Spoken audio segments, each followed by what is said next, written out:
Welcome guys, welcome to my channel Adhyan with Flow. Okay, in our previous video we already complete what? Meristematic tissues and permanent tissue. They divide and after getting function they become permanent. Now permanent further divided into simple and complex. Now complex and simple further divided into some parts like simple divided into parenchyma, collenchyma and sclerenchyma. Complex are divided into xylem and phloem. We already described the xylem, what is the part of xylem and their function is xylem. And we already described what is phloem and the function of phloem. Now, how they arrange guys? Now, how they arrange? In commonly we call it as a xylem and phloem is equal to vasculatory system. Vascular system because they transport water and they transport food. Now, they are arranged in such a manner. They are not arranged in a random manner where they want and they can arrange. No. They are a specific arrangement. Look at here. This is a radial arrangement. This is a radial arrangement. Look at here this arrangement. How phloem and xylem will arrange. Look at here how phloem and xylem are arranged. Okay, they are arranged in a perfect manner. Okay, not random. Okay, let's read your book. The vascular system consists of complex tissue. Of course, na xylem, phloem, guys, xylem and phloem. The phloem and the xylem. Clear? The xylem, what they do? They transport the water and minerals, and what phloem will do? They transport food throughout the body part. Okay. In dicotyledon stem, guys, in dicots stem, cambium is present between phloem and xylem. This is the phloem, and this is the xylem, and here is cambium is separate out. Guys, such vascular bundles, because of the presence of cambium, they show there some ability like secondary xylem and phloem.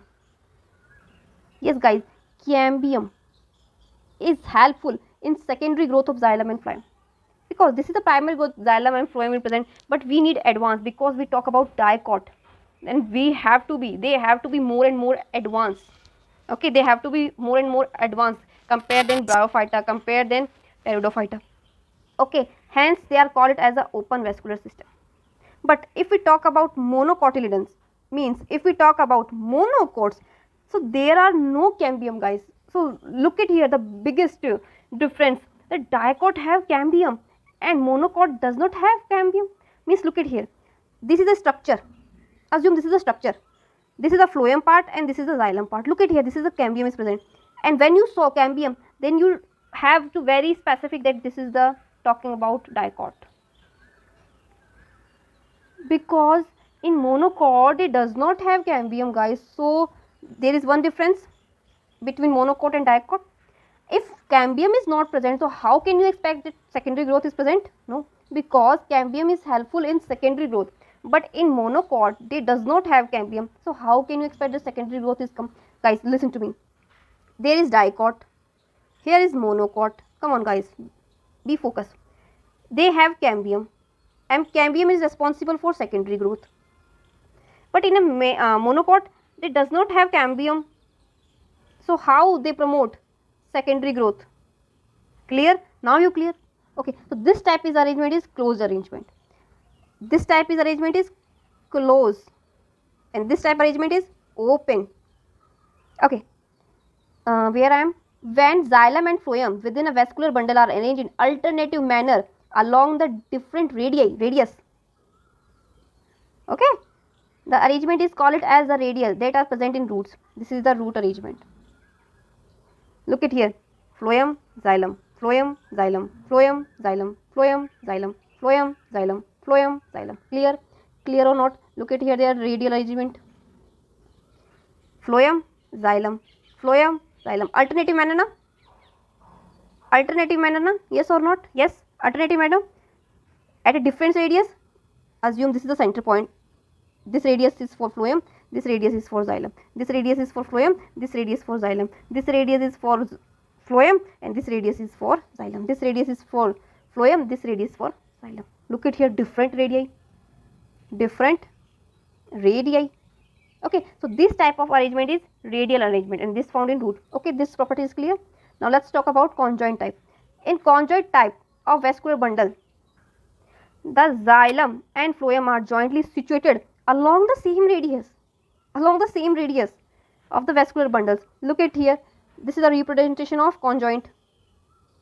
Look at here, this is the radius of xylem, phloem, and these are also xylem, same. Such vascular bundles are common in stem or leaves. Stem and leaves, and these are for root. Okay. The conjoint vascular bundle usually have the phloem located only on the outer side of xylem. Okay, they have to tell the very specific that guys, phloem always present outside compared than xylem. Look at here. Here is also phloem is outside. Here is also phloem is outside. Yes or not? This is the, look at here guys. Is there is cambium is present or not? Tell me. Is there is cambium present is not? Tell me fast. Cambium is present? No. So what do you expect? These are closed. These are belong for monocot. So monocot, stem and leaves does not have cambium, so they are closed to monocot. They does not show secondary growth. Finish. Look at here. This is a cambium. It means they are open. Means they promote secondary growth. Means they have cambium, and means they have dicot. Clear? Clear or not, guys? So this is all about what? The vasculatory tissue system. Now you clear? If you clear at this time, now you can understand betterly this thing. Let's start with first anatomy of dicotyledons and monocotyledons plant. Dicot and monocot. Let's start with anatomy of dicot and monocot plant. First of all, let's start with dicot roots. Dicot's roots. Okay, one by one we discuss. First dicot roots, then monocot roots, dicot leaves, monocot leaves, dicot stem, monocot stems. Clear or not? Clear or not? Okay, let's start with dicot roots. How you identify if in your examination hall your examiner provide a root? How you identify that this is the root of dicot or monocot? How you identify? You have to check first. I am giving you main properties, then you can easily identify. If your examiner come, you are in examination hall and they provide, then kids, take a root, dissect them and tell me this root is belong for what? Dicot or monocot? Then what you do? You go sit your bench and take a dissect, cut, transfer, and you take a piece, take them into your slide, stain properly, saffronin, everything which can available in your lab, add, covered with cover slip, and go microscope and watch. If you saw this type of arrangement, and tell them to examiner, yes, I saw dicot root. What? If you saw root hairs, okay, this property is confirmed. Okay, root hairs is present. Epidermis, okay, root epidermis is present. These are the cortex. Okay, cortex is present. This is the endodermis. These are the pericycle. Look at here, guys. In outer side protoxylem and inside metaxylem. Small protoxylem out and metaxylem inside. Yes or not? Yes or not? Then centrally pith is present but less. Phloem is present. Now how you compare? Check it out. Root hairs. Check it out. Check root hairs. Look at here. Root hairs. And checked out epidermis, more dense and they are less. Okay, except this. Cortex. There are less amount of cortex. There are huge amount of cortex. Look at here. There is very highly organized pericycle. Here, look at here. Now phloem. Guys, here phloem is high. Protoxylem is outside and metaxylem is inside. Now pith is highly developed. Now another point I tell you now. Cambium. They have cambium. Dicot have cambium, but monocot does not have cambium. So they show secondary growth, but they don't show secondary growth. They are open in type. They are closed in type. Clear or not? You are clear? Now you can understand? Guys, let's read one by one. The outermost layer is epiblema. Many of the cell epiblema protrude in the form of unicellular root hair. The cortex consists of several thin wall parenchyma cells. Look at here now. There are huge amount of cortex. They are made up with parenchyma and this is the intracellular space. The innermost layer is cortex, is called it as a endodermis. These are the endodermis. These are the endodermis cell. Look at here, guys. We will talk about root now, guys. These are the root hairs. These are the what? Epidermis. These are the what? Cortex. Lots of cortex. These are the what? Endodermis. Endodermis. And what is this? This is not a design, guys. This is what? This is the Casparian strip. They are found in what? They are found in what? Dicots. And after then, here is xylem. Means it can be phloem now also. And here is xylem. Why I make a tube-like structure? Because they are present in a tube-like structure now. Trachea, vessels, sieve tube, sieve cells. Okay. So I draw like in this manner. Now water, minerals absorbed by root. They transfer here to here, here to here, here to here, here to here, and here. And they transport water minerals throughout the plant. Yes. Next to the endodermis lie a few layers of thick wall. Parenchyma cells referred to as pericycle. After endodermis, the whole is inside pericycles. They contain what? They contain their secondary growth. They contain all kind of primary, secondary growth of xylem and phloem. Xylem and phloem. Clear or not? Clear or not? Guys, initiation of lateral root and vascular cambium during the secondary growth take place in these cells. Guys, I will tell you now. Here is secondary growth is occur. It may be xylem, it may be phloem. The pith is small, guys. Pith is small. This is important. In monocot, pith is large. The parenchymatous cell, which is between the xylem and phloem, we can call it as a conjunctive tissue. Cambium, guys.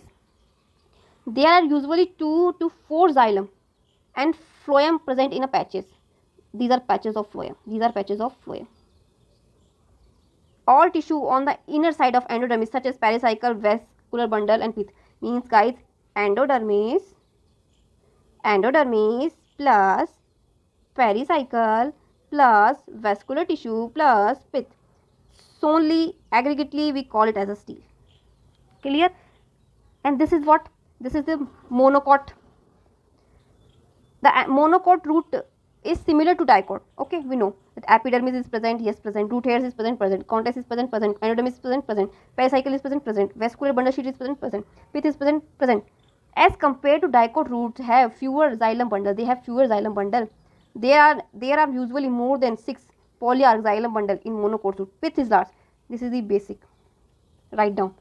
Pith is large, well developed. But here pith is not highly developed. Monocotyl roots do not undergo any secondary growth. They are closed type.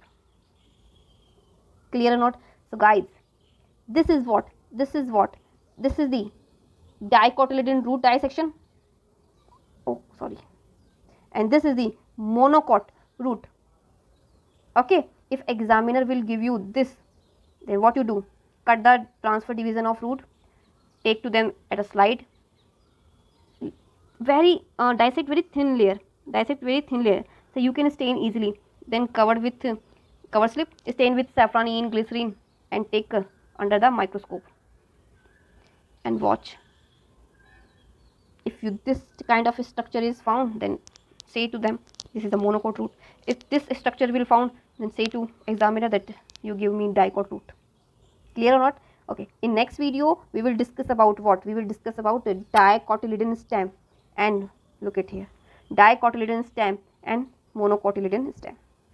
Okay, so we will meet in our next video. So that's all for now. Thank you guys. Thank you so much for supporting me. Thanks for watching my video. Keep smiling and revision. If you not revise, you will forget. Okay, secure your rank. Secure your rank with the help of revision. Okay, don't forget to subscribe my channel Adhyan with Flow. So we will meet in next video. Thanks a lot.